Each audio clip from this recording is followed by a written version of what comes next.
اللہ کی توفیق سے دعوت دے کے حق پر لانے میں وہ کامیاب ہوئے ہیں اور جہنم میں جانے سے بچا لیا ہے. جن کے تو مر چکے ہیں ان سے پوچھیں وہ کس تکلیف میں ہیں.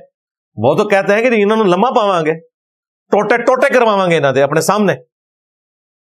سورۃ الاعراف میں آئے کہ جب کبھی بھی کوئی جہنم میں داخل کی جائے گی نا امت, تو وہ کہے گی کہ اے اللہ ہمارے بزرگوں کو دگنا عذاب دینا جن کے پیچھے چل کے ہم گمراہ ہوئے تھے. اللہ تعالیٰ فرمائے گا تمہارے لیے بھی دگنا ہے اور تمہارے بزرگوں کے لیے بھی دگنا ہے, کیونکہ تم بھی تو آنے والوں کے لیے بزرگ بنے ہوئے ہو نا. یہ آج جو علماء کے نام اتنے احترام سے لیتے ہیں, کیوں لے رہے ہوتے ہیں؟ کل کو انہوں نے بوڑھا ہونا ہے نا تو ان کے نام بھی احترام سے لیے جائیں. اسی لیے اتنی لمبی دمیں لگائیں گے, علماء کے فضائل سنائیں گے, آپ کہیں گے یار اس کو کیا اس میں سے فائدہ؟ بھائی کل کو اس کی داڑھی سفید ہونی ہے, یہ ساری دمیں اس نے اپنے ساتھ لگانی ہے, کیونکہ وہ جو دموں والا ہے اس نے تو قبر میں چلے جانا ہے, دمیں اس نے باہر چھوڑ جانی ہے, وہ اس نے اپنے ساتھ لگانی ہے. تو وہ پہلے تیار کر رہا ہوتا ہے آپ کو کہ اگلی باری میری ہے. اور وہ میں نے آپ کو بتایا نا کہ جو نیا آتا ہے نا اپنا لچ فرائی کر کے جاتا ہے. تصوف میں قادری سلسلہ ایگزسٹ ہی نہیں کرتا تھا, یہ جنیدیہ سلسلہ تھا. علی بن عثمان حجویری بھی کشف المحجوب میں جنیدیہ سلسلہ لکھتے ہیں اسے, کیونکہ وہ بھی سلسلہ جنیدیہ میں تھے. علی بن عثمان حجویری کے جو پیر صاحب تھے نا وہ 2 واسطوں سے جنید بغدادی کے مرید تھے, اور عبد القادر جیلانی 4 واسطوں سے جنید بغدادی کے مرید تھے. عبد القادر جیلانی کا سلسلہ ذرا تھوڑا چل پڑا تو وہ جنیدیہ سلسلہ ہی دنیا سے ختم ہو گیا. اب اس سلسلے کو قادری کہا جاتا ہے, عبد القادر کی وجہ سے قادری. لیکن انہوں نے کچھ عرصہ ہی ظاہر بادشاہی کرنی تھی, ان کے اپنے مریدین شاذلی رفائی سلسلے شروع ہو گئے, سب کانٹیننٹ میں آئے, تو اعلی حضرت نے اپنی نسبت چلا دی رضوی.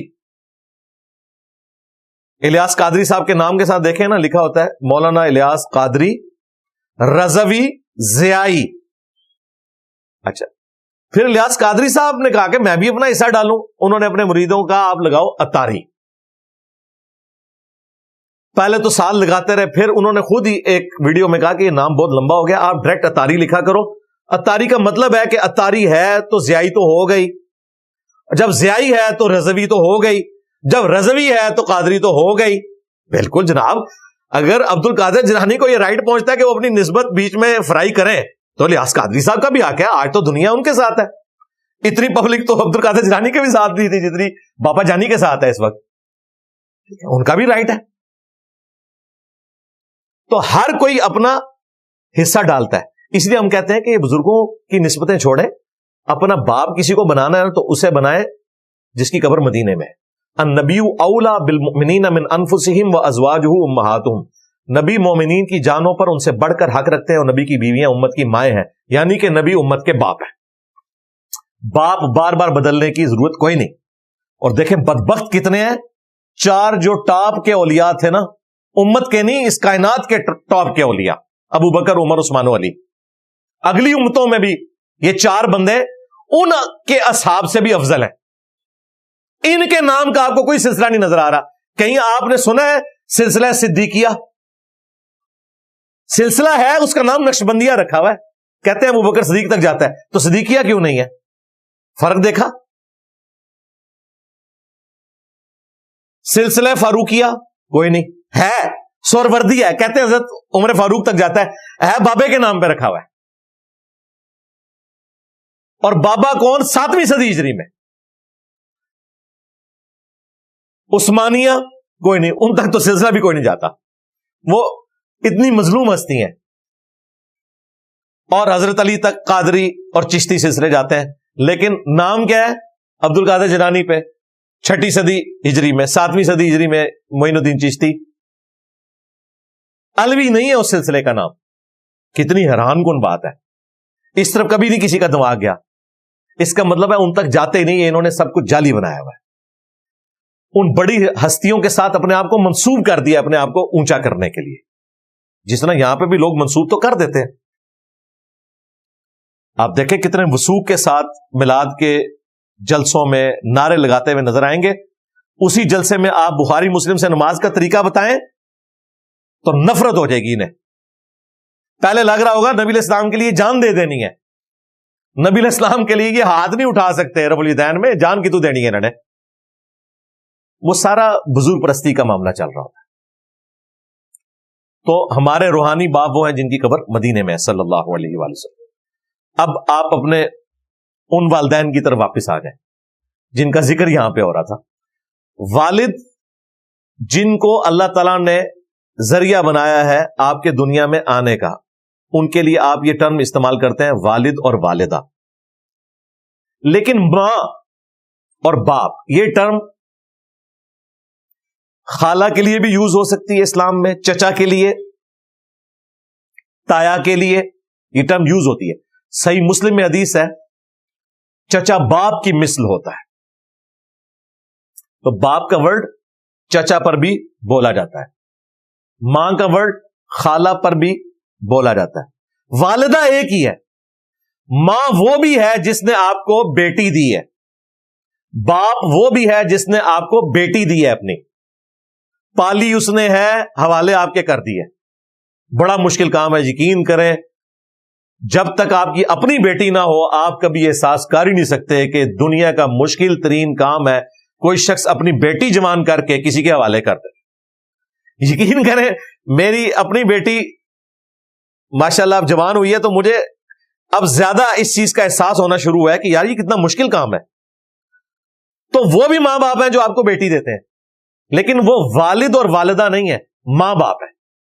ماں اور باپ کی ٹرم بولی جا سکتی ہے ان کے اوپر. استاد بھی آپ کا باپ ہے, والد نہیں ہے. باپ تو ہے, اس نے آپ کو سکھایا, ٹیچر ہے آپ کا, روحانی باپ ہے. اور سب سے بڑی روحانی شخصیت نبی صلی اللہ علیہ وآلہ وسلم کی ذات ہے. باقی ہمیں کوئی حرج نہیں ہے آپ اماموں کے ساتھ بھی عقیدت رکھیں. یقین کریں ہم امام بخاری امام مسلم کے ساتھ وہ عقیدت رکھتے ہیں جو شاید ہم اپنے ماں باپ کے ساتھ بیوی بچوں کے ساتھ بھی نہ رکھتے ہوں. عقیدت کی میں بات کر رہا ہوں. محبت تو ایک نیچرل ہے, وہ تو آپ ارن نہیں کر سکتے, عقیدت آپ ارن کرتے ہیں. میرے دل میں جو عقیدت ان اماموں کے لیے ہے وہ اپنے ماں باپ بیوی بچوں کے لیے بھی نہیں ہے کہ اللہ کی نسبت سے ہم ان سے محبت رکھتے ہیں. چلیں یہ تو آپ کو مشکل ہو جائے گا سمجھنا. ہم حضرت ابوبکر عمر عثمان و علی کے ساتھ جو عقیدت رکھتے ہیں وہ اپنے ماں باپ سے بڑھ کے رکھ رہے ہوتے ہیں, اس لیے کہ انہوں نے نبی علیہ السلام کے ساتھ وفا کی. ان اماموں نے بھی وفا کی. اس اعتبار سے یہ سارے ہمارے روحانی باپ ہیں.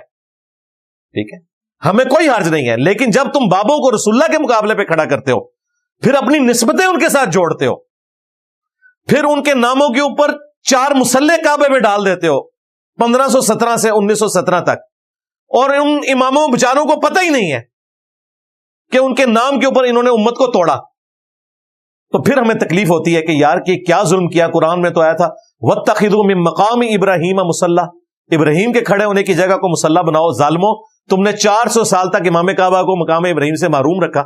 وہ 4 مصلوں کی تصویر ہم نے دکھائی ہے نا, محروم ہے کیونکہ وہ لڑتے تھے کہ یار یہاں پہ تو ہم نے کھڑا ہونا ہے. سب سے افضل امام تو وہ ہوتا نا جو وہاں پہ کھڑا ہوتا. انہوں نے کہا ٹھیک ہے 4 مبارک کرو. مقام ابراہیم چھین لیا امام کعبہ سے, اس کو چھوڑ کے باقی 4 جگہ انہوں نے مصلے ڈالے. وہ اللہ تعالیٰ نے ان کے مصلے غرق کیے. ورلڈ وار 1 کے جہاں نقصانات ہوئے, سب سے بڑا فائدہ یہ ہوا ہے کہ سلطنت عثمانیہ کی بدعت ختم ہوئی ہے, اور جو ایک سمجھ لیں عجم کی امپائر تھی وہ عرب کی امپائر میں کنورٹ ہوگی, سعودی عرب کی شکل میں. کافروں کے ہاتھ میں نہیں گیا مکہ مدینہ, لیکن یہ جو اس میں سے فائدہ ہوا کہ مقام ابراہیم پہ کھڑا ہو گیا امام کعبہ اور وہ 4 مصلے اٹھ گئے. یہ بہت بڑی اللہ کی طرف سے ایک نعمت ہوئی ہے. ورنہ جس طرح آج میڈیا کا دور ہے, اس وقت کافروں کے ہاتھ میں سب سے بڑی اگر کوئی کوڑا ہونا تھا نا مسلمانوں کے خلاف, انہیں کہنا تھا یہ ہے جی جو کہتے ہیں جی ہمارا قرآن ایک, نبی ایک, اللہ ایک, انہیں کہنا تھا تکو کعبے 4 مصلے جے. اگر قرآن اللہ نبی ایک ہے تو یا تو 4 نمازیں ہو رہی ہے, کدی نماز صحیح ہے. آپ نے کہنا تھا ساروں کی صحیح ہے, پرانی کہانیاں. انہیں کہنا تھا ساروں کی صحیح ہے, 4 کے کھلانے کی ضرورت ہے, ایک کھڑا کرو یا 4 رکھ لو. پہلے سارے فجر کی نماز ایک کے پیچھے پڑھیں, پھر سارے زور کی نماز دوسرے کے پیچھے. یہ بھی نہیں, پیرلل میں. وہ اللہ نے ان کی بدعت ختم کی. ان 400 سالوں میں ان کا فخر تھا کہ جی ہم اجماع امت ہیں. ان کتنے گیا اجماع؟ اجماع تو مر گیا, ختم ہو گیا. تو الحمدللہ ہمارے روحانی باپ وہ ہیں جن کی قبر مدینے میں صلی اللہ علیہ وسلم, اور ہر وہ شخص ہمارا روحانی باپ ہے جو ہمیں رسول اللہ کی بات بتائے صلی اللہ علیہ وسلم. خواہ وہ خلفائے راشدین ہوں، اہل البیت ہوں، ثقہ تابعین ہوں، تبع تابعین ہوں، قیامت تک آنے والے وہ لوگ جو رسول اللہ صلی اللہ علیہ وآلہ وسلم کا راستہ دکھائیں گے، ان کی قدموں کی خاک ہماری آنکھوں کا سرما، ہم اتنی عقیدت ان سے رکھتے ہیں۔ لیکن بات وہ اللہ رسول کی بتائیں، کیونکہ انہوں نے عزت اللہ اور اس کے رسول کے نام پہ اویل کی ہیں۔ اگر یہ اللہ رسول سے غداری کریں گے ہم انہیں نہیں مانیں گے۔ ہم کسی سے بھی محبت کرتے ہیں اللہ رسول کی نسبت کی وجہ سے کرتے ہیں، عز وجل و صلی اللہ علیہ وآلہ وسلم۔ تو ماں باپ کے ساتھ بھی جو ادب کا رشتہ ہے، احترام کا رشتہ ہے، ایک تو نیچرل ہے، پلس اس کو ارن بھی کرنا ہے، کئی چیزوں کو درگزر کر کے اللہ کا حکم سمجھتے ہوئے۔ اگر یہ نہیں کریں گے تو پھر وہی ماں باپ کا انجام ہوگا جو یورپ اور امریکہ میں ہو رہا ہے۔ وہاں پہ اس لیے ہے کہ وہ وحی کی تعلیمات سے اپنے آپ کو دور کر چکے ہیں۔ وہ تو حیران ہوتے ہیں، آپ دیکھیں کتنے بوڑھے ہیں این جی اوز میں، پاکستان، افغانستان میں پوری زندگیاں گزاری ہیں، اور انہوں نے کہا کہ ہمیں دفن بھی ادھر ہی کرنا ہے۔ یہاں ہم نے رسپیکٹ دیکھی ہے اپنے ماں باپ کی تو چھوڑ دے، دوسرے بزرگوں کی بھی۔ ایون آج کے اس ماڈرن دور میں بھی کسی نہ کسی درجے میں وہ رسپیکٹ والا ایلیمنٹ تو موجود ہے، الحمدللہ۔ اب وہ بات کنکلوڈ ہو رہی ہے جس کا میں نے شروع میں ذکر کیا تھا، ربکم اعلم بما فی نفوسکم، تمہارا رب خوب جانتا ہے جو تمہارے دلوں میں ہے۔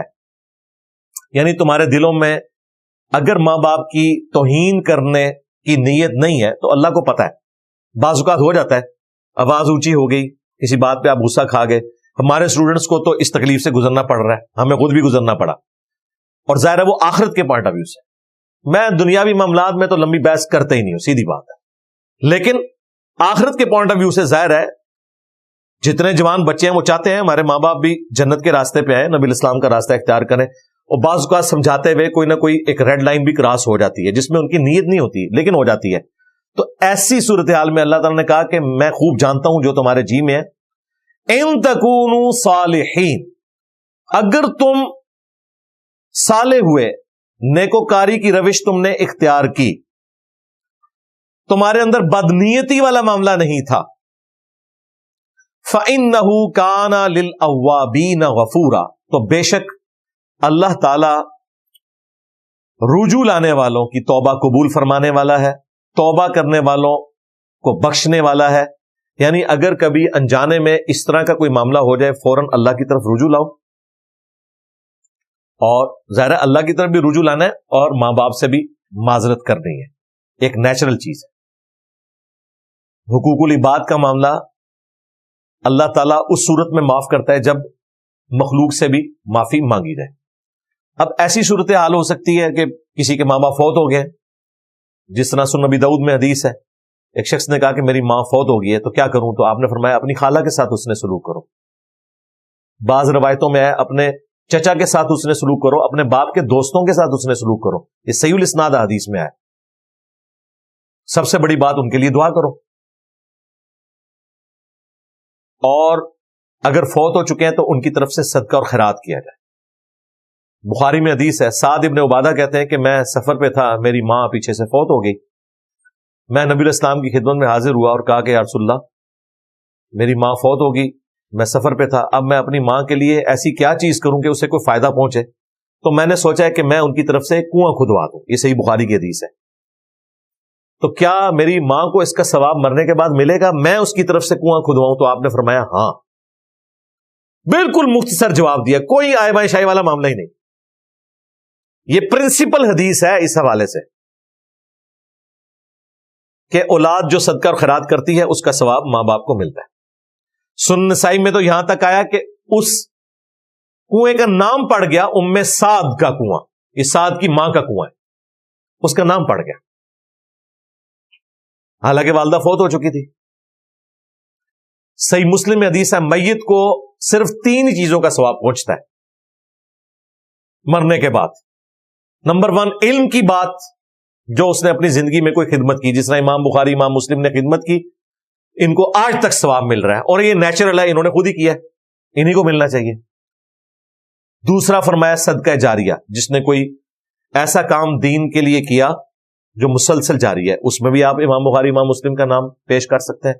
صحابہ کرام کی تو بہت بڑی کنٹریبیوشن ہے نا اہل بیت کی، تو ان کا ذکر کرتے ہیں تو پھر ہم اپنا جب سر اٹھاتے ہیں تو ہماری تو پگڑی بھی نیچے گر جائے۔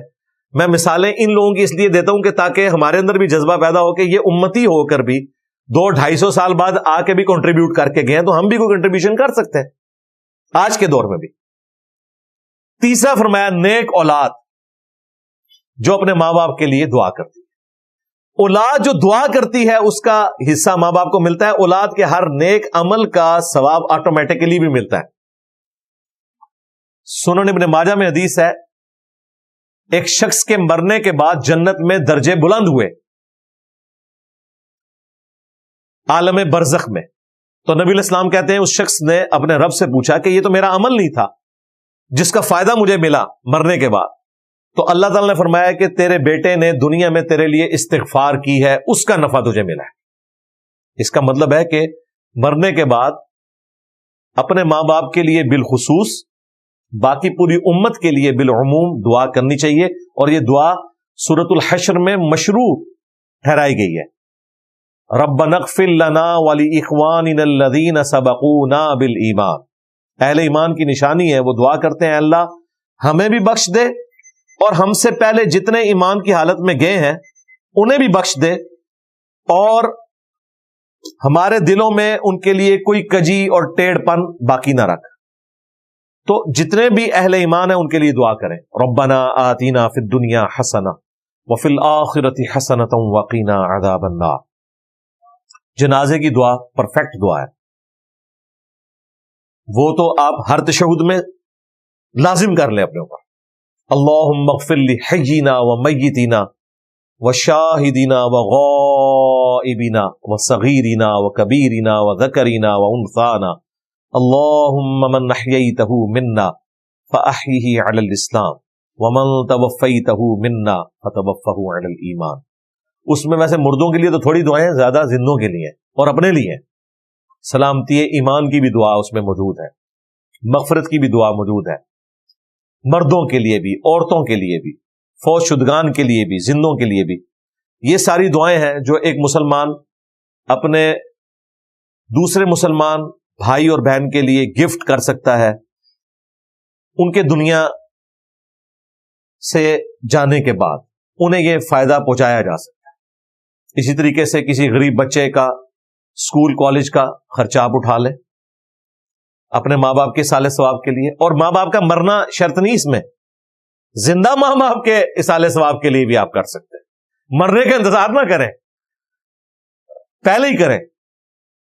اور اسی طریقے سے کسی مدرسے میں غریب بچوں کے کھانے کا، کپڑوں کا، جوتیوں کا خرچہ، کسی مسجد کے اندر قالین بچھوانے کا، ایئر کنڈیشن لگوانے کا، لائٹنگ، پنکھوں کا، کنسٹرکشن کے اندر کنٹریبیوٹ آپ کر سکتے ہیں۔